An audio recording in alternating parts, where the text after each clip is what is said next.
হনুমানের পুত্র কে ছিলেন? আসুন জেনে নেই। আমরা সবাই জানি যে হনুমানজি আজীবন ব্রহ্মচারী ছিলেন। তাহলে প্রশ্ন হলো, তার পুত্র কোথা থেকে এলো? কথিত আছে, যখন হনুমানজি লঙ্কায় রামের দূত হিসেবে গিয়েছিলেন, তখন রাবণ তার লেজে আগুন ধরিয়ে দেন। সেই আগুন নেভাতে তিনি সমুদ্রে ঝাঁপ দিয়ে দেন।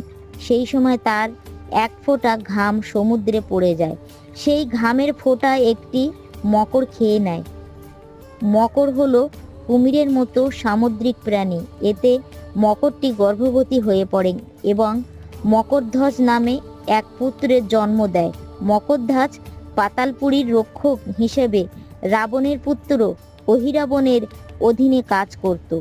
পরবর্তীতে হনুমানজি যখন রাম ও লক্ষ্মণকে উদ্ধার করতে পাতালে গিয়েছিলেন, তখন তার সাথে তার পুত্রের পরিচয় হয়। আপনি কি মকরধ্বজের কথা জানতেন? কমেন্টে